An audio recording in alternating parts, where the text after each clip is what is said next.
The Gospel according to St. John, the 17th chapter. Glory to you, Lord. Jesus prayed, I not only ask on behalf of these, but also on behalf of those who will believe in me through their words, that they may all be one.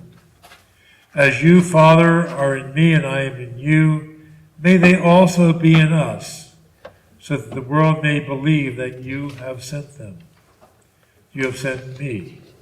The glory that you have given me, I have given them, so that they may be one, as we are one.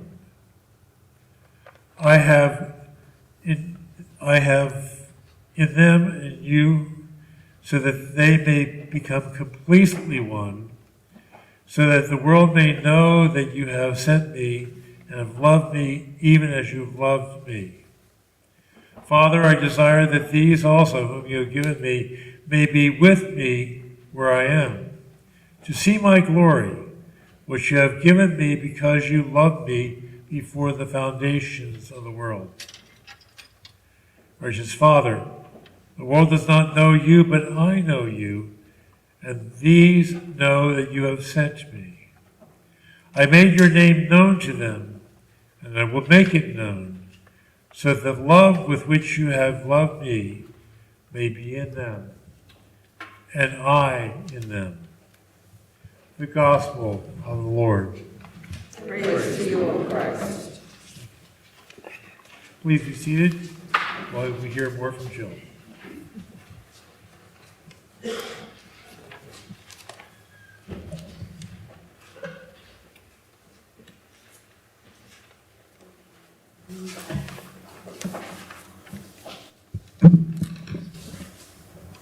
I'm short. So when I offered to do a temple talk at church, I hadn't had a direction or a message in mind until something very unexpected happened to me last week. Recently, I've been doing a lot of running around to help others, as well as my usual errands and appointments. Last Tuesday, I had to drop Jerry off at work at 8 a.m. I needed to get blood work done for my annual exam. And our grandson, who had had COVID for the third time, needed some medication. His mom's car had died, and they were still quarantining. So I offered to help her out. So I ran up to Rochester to get her the medication for Colin. It is now well after 9 a.m. Because I hadn't eaten breakfast, I was really hungry. I decided to stop at Dunkin' Donuts for coffee and a breakfast sandwich. The first Dunkin' Donuts I went to was close by, but it was way too busy and I did not want to wait. So I decided to go to the one further down Route 108.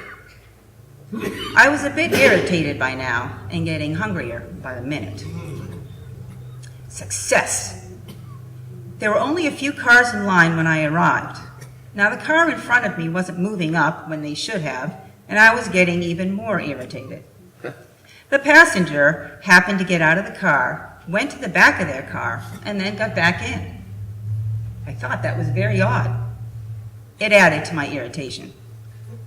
Once I got to the window, the clerk took my card and returned it to me.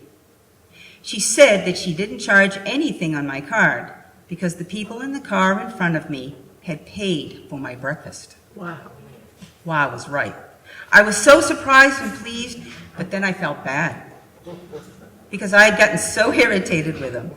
I sent them a good well wish and thanked them even though they had already left. This event immediately reminded me of the book Silver Boxes, The Gift of Encouragement by Florence Littauer, one of my favorite Christian authors. Her book and message are based on the Bible verse Ephesians 4:29.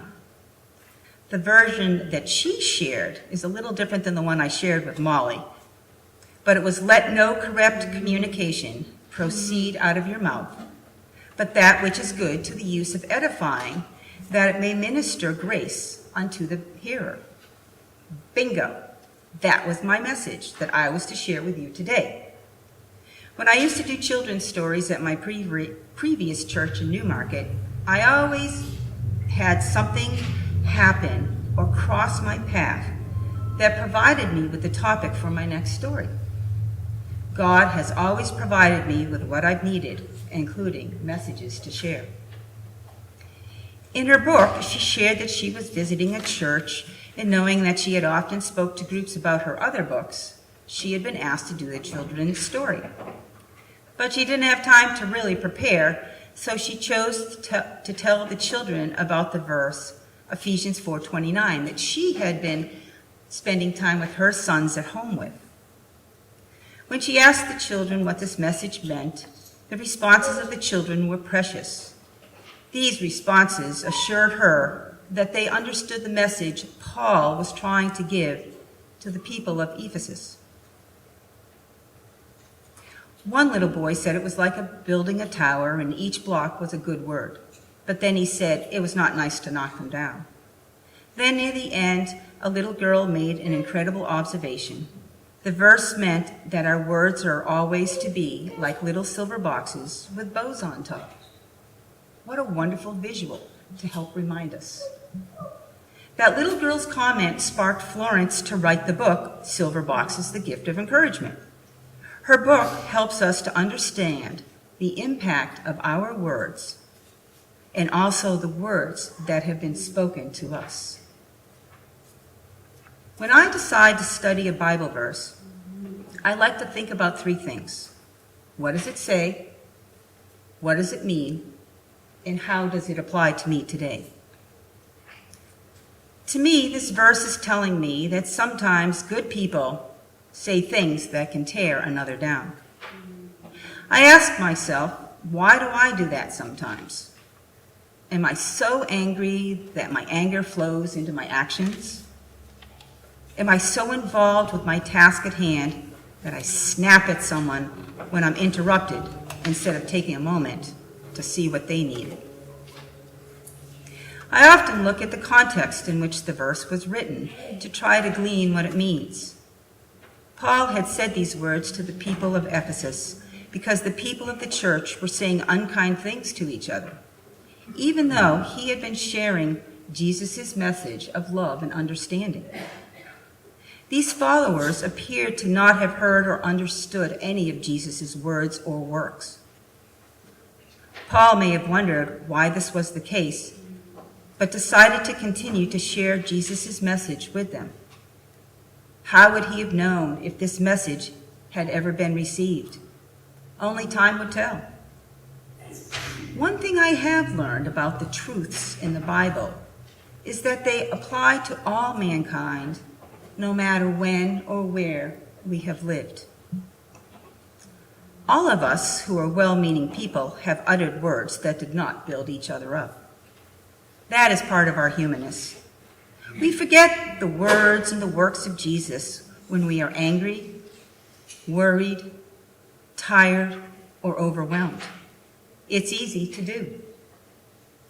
When I find myself having knocked down someone's tower, I stop, I take a breath, I say a little prayer, and I try to build that person's tower back up as soon as I can.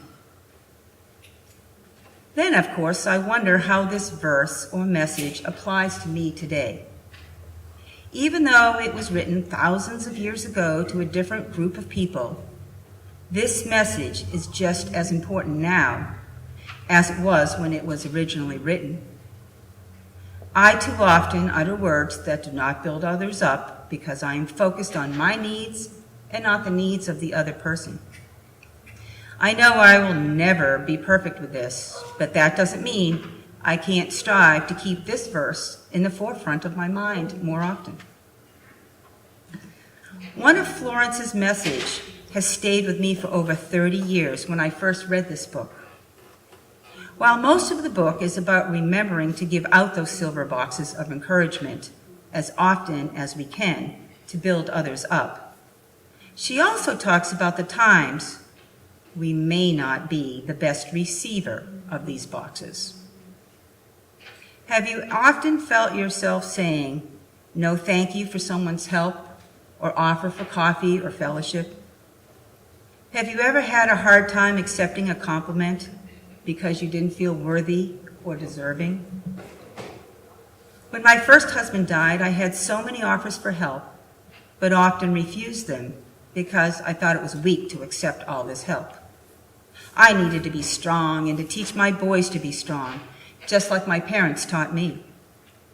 Don't get me wrong, being strong has helped me through a lot of tough times.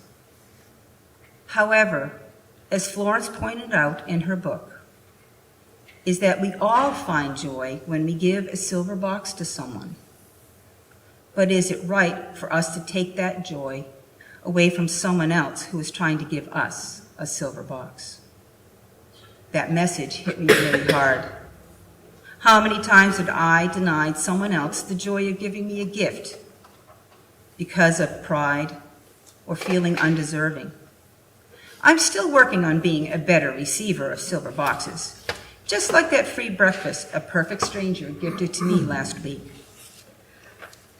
I would like to end my temple talk with a poem that was written by Michael Bright, but Florence Littauer decided to put in her book. Silver Boxes by Michael Bright. My words were harsh and hasty, and they came without a thought. Then I saw the pain and anguish that my bitter words had brought. Bitter words that I had spoken made me think back through the past of how many times I've uttered biting words whose pain would last. Then I wondered of the people I had hurt by the things I'd said, all the ones I'd discouraged when I didn't use my head. Then I thought about my own life, of painful words I'd heard, and of the times I'd been discouraged by a sharp or cruel word. And now clearly I remember all the things I might have done, but by a word I was discouraged, and they never were begun. So help my words be silver boxes, neatly wrapped up with a bow, that I give to all so freely, as through each day I gladly go. Silver boxes full of treasure, precious gifts from above, that all the people I encounter might have a box of love. My hope for you is that you are blessed whenever you give or receive a silver box. Thank you for letting me share my message with you today.